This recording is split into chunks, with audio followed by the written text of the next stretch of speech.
eu sou a professora Maria Alice, de Língua Portuguesa, da Secretaria Municipal de Educação de Barretos. Na aula de hoje temos crônica, humor e paródia. Já vimos que a crônica é um gênero textual que faz uma reflexão sobre o ocorrido e leva também o leitor a fazer uma reflexão. É uma narrativa curta que apresenta uma sequência temporal dos acontecimentos. Ela possui um tom leve e de fácil compreensão. E vamos ver a paródia a seguir. Um dos documentos mais antigos da história do Brasil é a carta que Pero Vaz de Caminha, escrivão da armada de Pedro Álvares Cabral, escreveu ao rei Dom Manuel em maio de 1500. Nela podemos ler o relato da viagem e, principalmente, conhecer as principais impressões que os portugueses tiveram da natureza e dos habitantes da nova terra. Devido ao significado simbólico que adquiriu, é comum ser considerada como certidão de nascimento do Brasil. A carta foi objeto de inúmeras paródias ao longo do século XX.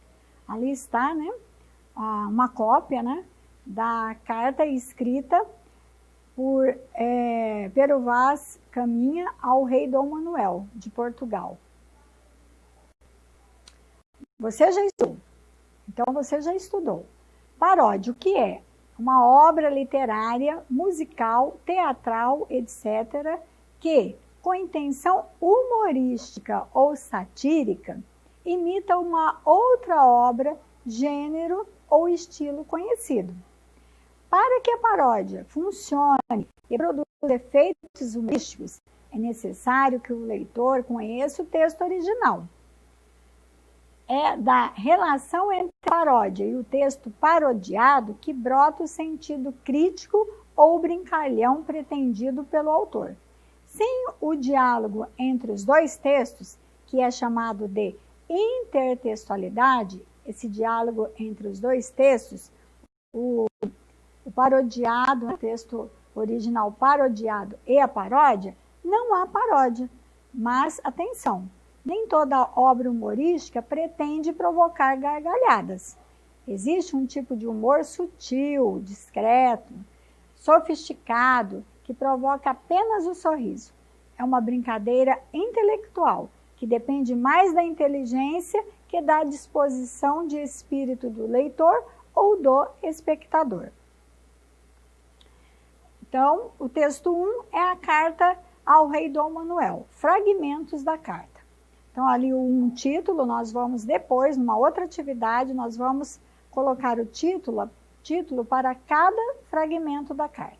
Senhor, posto que o capitão-mor desta vossa frota e assim os outros capitães escreveram a vossa alteza a nova do achamento desta vossa terra nova, que ora nesta navegação se achou, não deixarei também de dar disso minha conta a vossa alteza, assim como eu melhor puder, ainda que, para o bem contar e falar, o saiba pior que todos fazer.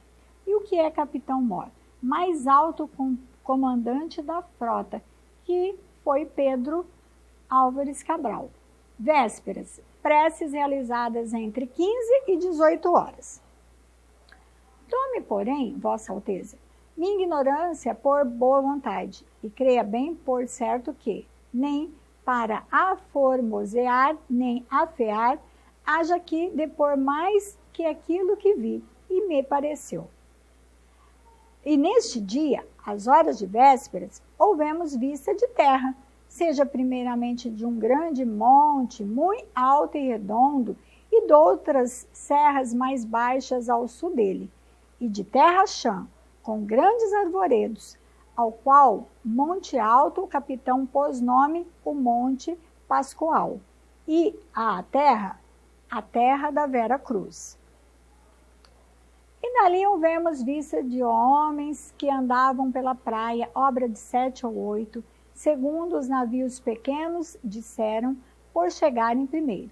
E o capitão mandou no batel em terra a Nicolau Coelho para ver aquele rio, e tanto que ele começou de ir para lá, acudiram pela praia homens, quando 2, quando 3, de maneira que, quando Batel chegou à boca do rio, eram ali 18 ou 20 homens pardos, todos nus, sem nenhuma coisa que lhes cobrisse suas vergonhas.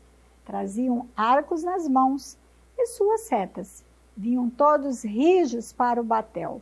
E Nicolau Coelho lhes fez sinal que pousassem os arcos. E eles os pousaram. Ali não pôde deles haver fala, nem entendimento que aproveitasse, por um mar quebrar na costa. Somente deu-lhes um barrete vermelho e uma carapuça de linho que levava na cabeça e um sombreiro preto. E um deles lhe deu um sombreiro de penas de ave, compridas, com uma copazinha pequena de penas vermelhas e pardas, como de papagaio. E outro lhe deu um ramal grande de continhas brancas, miúdas, que querem parecer de aljaveira, as quais peças creio que o capitão manda a vossa alteza. Que é aljaveira? Mesmo que aljofareira, árvore com cujas sementes se fazem colares. A feição deles é serem pardos, maneira de avermelhados, de bons rostos e bons narizes, bem feitos, andam nus, sem nenhuma cobertura, nem estimam nenhuma coisa cobrir, nem mostrar suas vergonhas. E estão acerca disso com tanta inocência como têm em mostrar o rosto. Traziam, ambos, os beiços de baixo furados e, metidos por eles, ossos.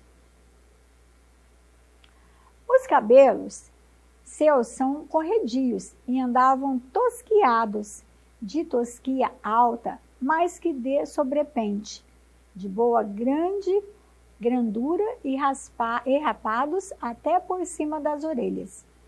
Ao sábado pela manhã, mandou o capitão a Nicolau Coelho e Bartolomeu Dias que fossem terra e levassem aqueles 2 homens e os deixassem ir com seu arco e setas, aos quais mandou dar a cada um uma camisa nova, uma carapuça vermelha e um rosário de contas brancas de osso, que eles levaram nos braços, e cascavéis e campainhas.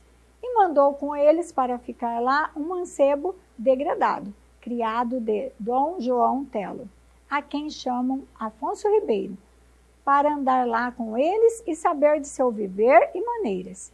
E a mim mandou que fosse com Nicolau Coelho, Pero Vaz de Caminha. Piloto Afonso Lopes, mandado à terra, levou 2 indígenas para a nau-capitania, para a caravela dos portugueses. Texto 2. Descoberta dos portugueses pelo Brasil. Aqui nós temos, né, uma foto de Pero Vaz de Caminha, em 1440 a 1500. Era um fidalgo português, nomeado escrivão da armada de Pedro Álvares Cabral e da feitoria que seria criada em Calicut, na Índia. Texto 2 é do José Roberto Toreiro.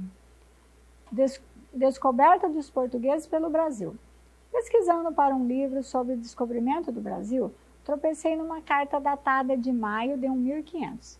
Mas não se trata da célebre Carta de Caminha. Esta é escrita em tupi e assinada por um certo Tibiriçá. Além de mostrar a visão da descoberta pelo ângulo dos tupinambás, este documento nos conta que fim levou Afonso Ribeiro, degradado deixado no Brasil pela esquadra de Cabral. Era um lindo dia, de muito sol e nenhuma nuvem. Se não me engano, 23 de abril, talvez uma quinta-feira.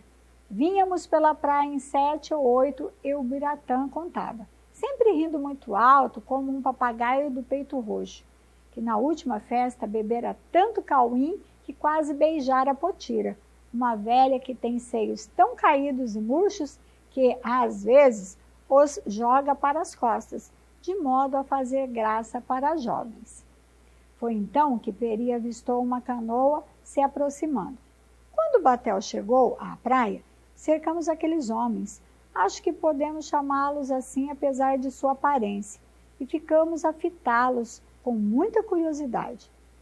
Eram muito pálidos, descoloridos como os doentes e, para piorar sua figura, alguns tinham pelos no rosto.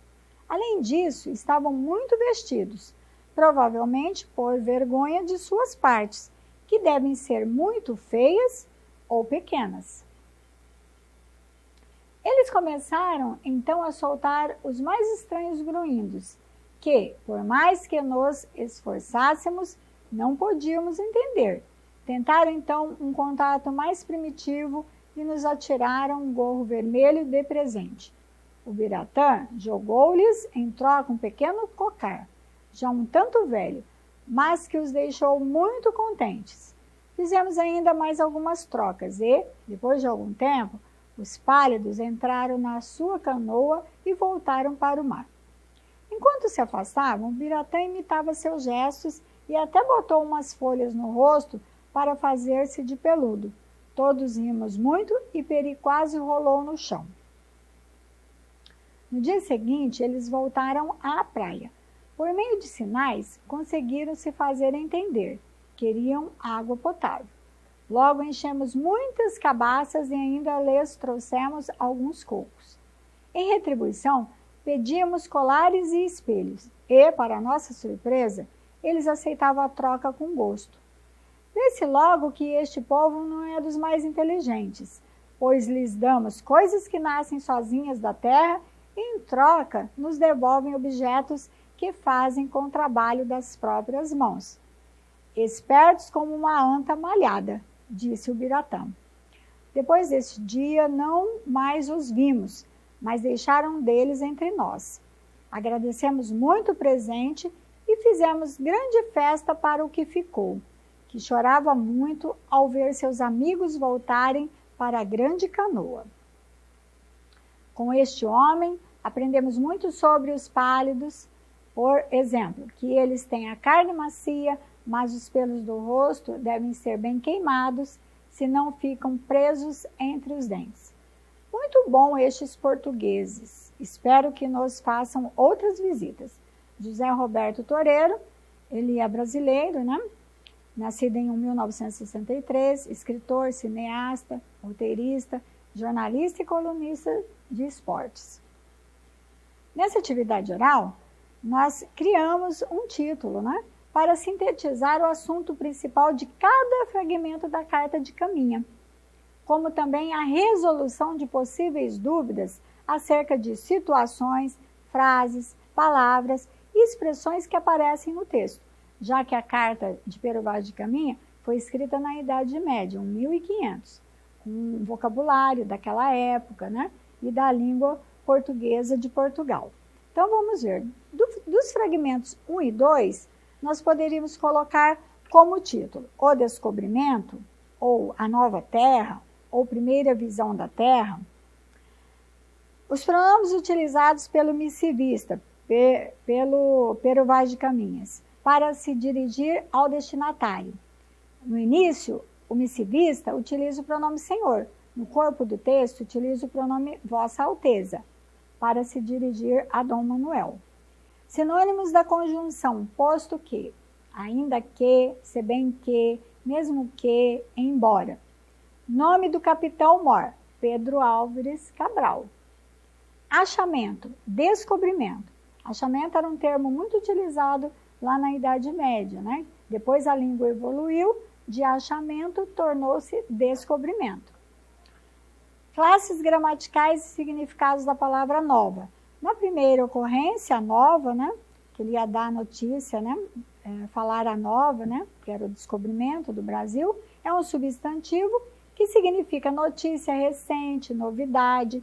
Já na segunda ocorrência, terra nova, é um adjetivo feminino de novo, que significa recém-descoberta. Terra chã, terra plana, planície. Do fragmento 3, primeiro encontro com os indígenas, ou troca de presentes, ou admiração diante dos indígenas. E a expressão obra de, com o significado de por volta de, cerca de, mais ou menos, e a figura de linguagem contida na frase. segundo os navios pequenos disseram.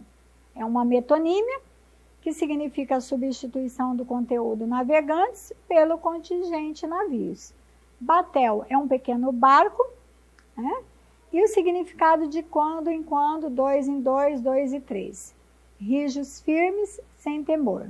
E sombreiro, que era o cocar. Do fragmento 4 e o último, nós poderíamos colocar dois indígenas na nau capitania, descrição dos indígenas, maneira de avermelhados, quase avermelhados, um pouco avermelhados, que era o tom da pele do indígena. Estimam, nem fazem caso, nem gostam, nem consideram importante. Cascavéis, guizos, chocalhos. Mancebo, é um jovem, né? Moço. Degredado, condenado à pena de degredo, desterrado e exilado. Então, você deve ter percebido que o texto do José Roberto Toreiro, do escritor brasileiro, né? Descoberta dos portugueses pelo Brasil, é uma paródia da carta de Pero Vaz de Caminha sobre o descobrimento do Brasil. Então aqui nós temos um exemplo de paródia. E essa carta de Pero Vaz de Caminha, como já foi falado anteriormente, serviu muito de paródias, né, ao longo do século passado.